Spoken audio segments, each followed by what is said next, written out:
government has unveiled a plethora of please-all promises in its last budget, just months before the next general election. Measures from an income support scheme to farmers, right through to promises of tax relief for the salaried middle class have been made. To discuss more on the poll budget and what it means for the BJP's chances in 2019 elections, I'm joined now by BJP Member of Parliament, Subramanian Swamy. Thank you so much for speaking with us, Mr. Swamy. Your first comments on the budget and the key question whether all of these promises can actually be implemented in time to really see any kind of electoral gain. There's only a couple of months left in this government's tenure.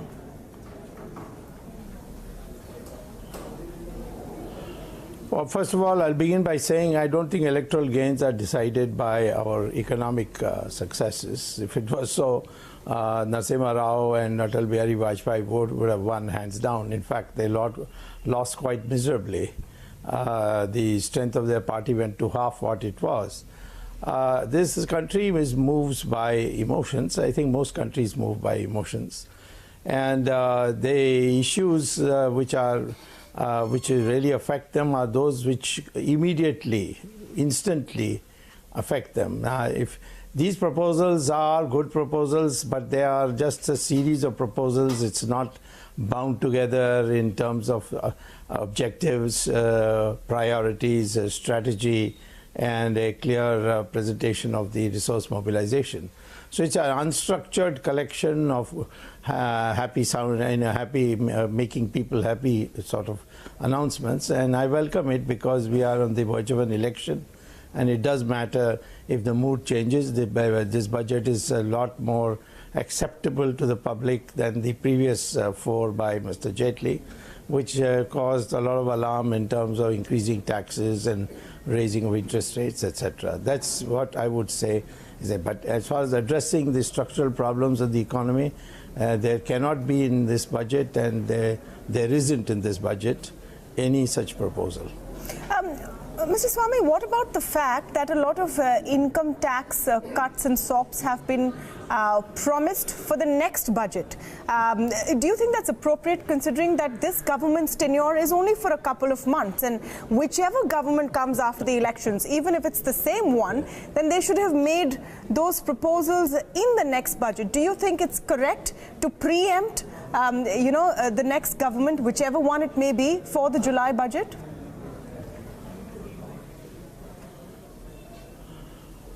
Well, we are confident that we will be the next government. So we are now, there's no question of preempting ourselves. And we have that confidence, and so you could say it. But I would say that if you are going to say something is going to happen in the next budget, then might as well say you're going to abolish income tax. That's probably an easier thing to do than all this bookwork of who's got more than 5 lakhs and who's got less than 5 lakhs. Let's get into that in a bit more of detail, because while people are trying to break down what is the actual relief to the middle class, income tax payer, it's now clarified that this 5 lakh rupees limit is for a rebate only, and effectively it might not make too much of a difference. Do you think more could have been done for this class of Indian citizens and people who are believed to be core BJP voters, your middle class income tax payers? Do you think over the last 5 years there has been some disappointment in store for this section of people? Yeah, that part I agree about disappointment. The thing is, there's no such thing more could have been done. I think there's only one thing to be done. Either we abolish income tax or keep it, because people are not bothered with how much tax they have to pay justifiably. They feel that the harassment that goes with it, the treatment by income tax officers as if you're a criminal to begin with, and you have to prove yourself innocent before and will be presumed to be guilty. That kind of harassment is something that is choking people, and is increased, unfortunately, during the 4 years of Mr. Jaitley's budget. But what needs to have been done today is to announce that we are working towards the complete abolition of income tax, and not even say about this 5 lakhs, in which it is in a kind of a googly ball which has come to you, it doesn't quite mean 5 lakhs, it means something else, and so on. All these guessing would have not been there. It would have been a straight message that we are working for an abolition of income tax, and a future government, if we form it, we will do it. That would have carried a huge message. Mr. Swamy, to be fair, abolishing all income tax is something that you have been proposing for a while, but the BJP has never been on board with it. So it is very unlikely that it would have been announced That is not fair. In this budget or any. Well, I think it's not a question of being fair or unfair. It's a question of being an economist and not one. That is what it is. This kind of tinkering with the system is, it's not going to work. The people will soon find out that 5 lakhs limit is not what quite you think is the limit, or we think is the limit. And then that reaction would be that we have been taken for a ride. Now, that shouldn't happen. I would say to be smart, say something that people can understand and clearly understand. And I do believe that just because it hasn't been done in the past, I was against socialism throughout the 1960s and 70s. And in the end, in the 90s only, we implemented it. People never believed you could go faster than 3.5% per year, which was dubbed as the Hindu rate of growth. And I said 10% is possible, and we came to 8.5% during Narasimha Rao's period, and occasionally attained 10% in these last 20 years. So I think this, what is possible, what is fair, what is unfair, is not the question. The question is, are you going to do something which the people really want? And today the people really want a relief from the income tax system, not so much as from income tax. Well, something else that the people really want, and here I'm talking about, the rural sector, is relief for farmers. There has been an announcement of an income support scheme, yes. 6,000 rupees a year, 2,000 rupees will hit, beneficiary accounts before the next elections. Do you think it's enough? Because it has been called a pittance. It works out to 17 rupees a day. That's right. Well, besides that, the question is who's a farmer? Because 40% of our farmers are tenant farmers, and they won't come in the list of farmers. Those who are registered as farmers, 60% are living in the cities, working on something else. So I think this is all bureaucratic increases, you see. I will increase so much, put it in your bank account. Why should the government get into all this work? The government should be doing more the large-scale infrastructure. They should be dealing with issues which are macro in nature. But this kind of macro arrangements with the help of the bureaucracy is never going to work. And this one, they will soon find out that even that 17 rupees might be taken away by the bureaucrats as fees for clearing your forms on this regard. Okay, so you've said the income tax relief is minimal. You don't seem too impressed with the income support for farmers. What is your reading of the handling of the fisc? Fiscal deficit targets have not been met for yet another year. Do you think that this government has, and I always expect an honest answer from you, do you think that this government's handling of the economy has been correct? I never thought the government from day one was handling the economy properly. They didn't even understand what the economy was and how it can be moved. I don't blame them because they are not trained for the sophisticated nature the economy has now become. They can't even make a distinction between micro and macroeconomics. I would say this, I would not look at this fiscal deficit. It's an inane concept. I don't know why, because we borrowed it from the IMF, and IMF is a bunch of bureaucrats who say all kinds of things and then pass on to new ideas. What I would look at is the budget document which says where is the rupee gone and where is the rupee coming from. Please see that. If you add up the interest payments due and the payments that you are getting, interest payments means amortization, that includes the principal amount also, and the amount you are getting as new loans, there, I don't think that for every rupee that you are getting as new loans, I think you are paying away for past amortization, the requirement for amortization of 98 paisa or something like that. And so what you're going to get is just 2 paisa. You are heading for a debt trap. And that is going to come in a year or two, and you'll have a first-class crisis. Then on top of that, this NPA in public sector banks has still not been resolved. You just postponed the idea. You have created some institutions by which this is not an immediate problem, but ultimately you have to solve the disease. And that has not been done. So I would rather look at that. I really think that deficits, if they are, the money is spent on infrastructure, on producing goods, creating a new market where traffic can travel very fast, where you can reach from the villages to the docks of the shipyards. If you can minimize the time, instead of taking 7 days for your ships to turn around, 3 days for you to go from Pune to the docks of Bombay, if you could reduce all that, that would make a difference. And that's what I'm saying, focusing on the macro aspect and not on these handouts. Let me talk to you about the job situation.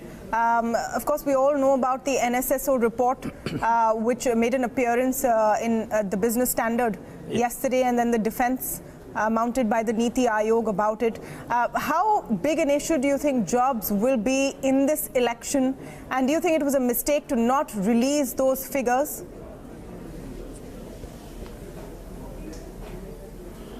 Yes, of course, it's a mistake to release what you consider to be the correct figure. If you have a doubt that some bunch of experts you hired have made a mistake, or they have not taken factors into account, then you give a dissent note, or you give your introductory note to say that these things are not acceptable. This is what the experts say. We had once this kind of a debate on how many people below the poverty line, and it was resolved that way. You should have a public debate on it. I'm in favor of that. But let me say that the unemployment became clear that it was rising during the first 4 years of the NDA rule, when Raghuram Rajan had kept on raising the interest rates. Every day, medium and small industries and small enterprises, MSME as they call, were collapsing. And that's where the bulk of the employment was. The informal sector has bulk of the employment. I believe it is something like 65%. And they were every day getting unemployed. Some of them were getting, taking jobs which was not even equal to their minimal qualifications of semi-skills. And they were doing manual work. So I am not surprised that the unemployment is an all-time high. You have to lower interest rates.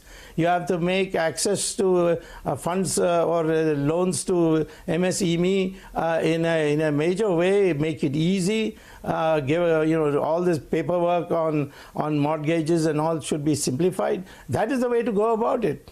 And I'm not surprised that there's increasing unemployment. It's going to be increasing anyway with this kind of policy. This is not our policy. We have copied this policy from the UPA. Yeah, but sir, this survey is from 17-18. It is showing a post-demonetization effect. So I think we must talk about it in the context of demonetization. Yeah. And looking back, it's also underlining the downside and the negative impact of demonetization.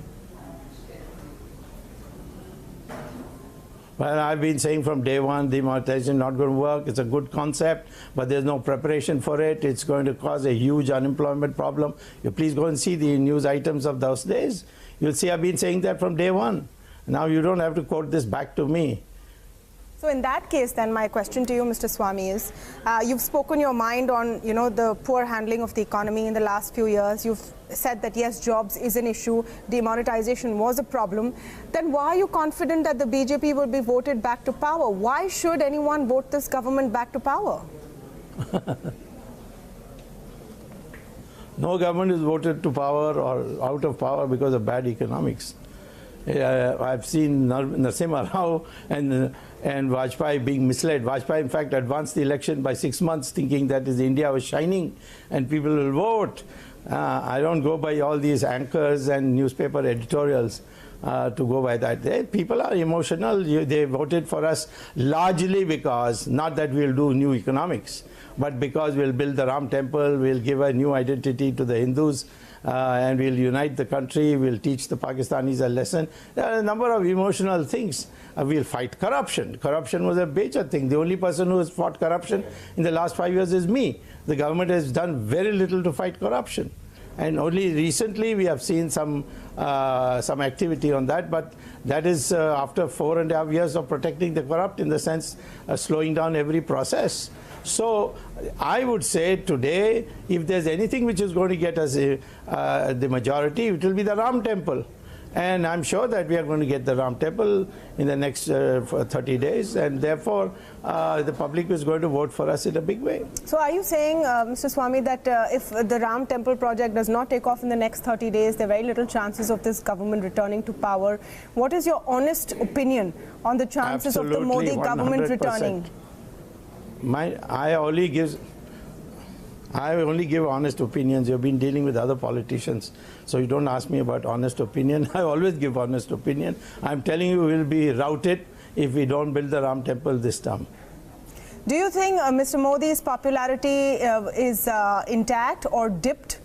Where do you see his popularity levels at the end of this 5-year tenure? You can have a personal popularity. See, Winston Churchill was hugely popular in 1946, but the British voted him out. They said, Winston, I don't think your party is the right party for peace, but salute to you for what you did for us. I think the same way today, if they vote us out, they will not vote us out because Narendra Modi is disliked. It will be because the party didn't keep its word. That's what it will be. I don't think there's been any erosion in Narendra Modi's personal popularity. Do you think there is a risk of Mr. Modi being voted out?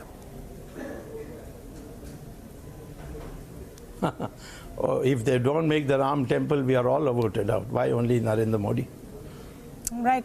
Thank you so much for your time and for speaking with us. BJP MP Subramanian Swamy weighing in there on the budget and, of course, the entire 5-year performance of his government.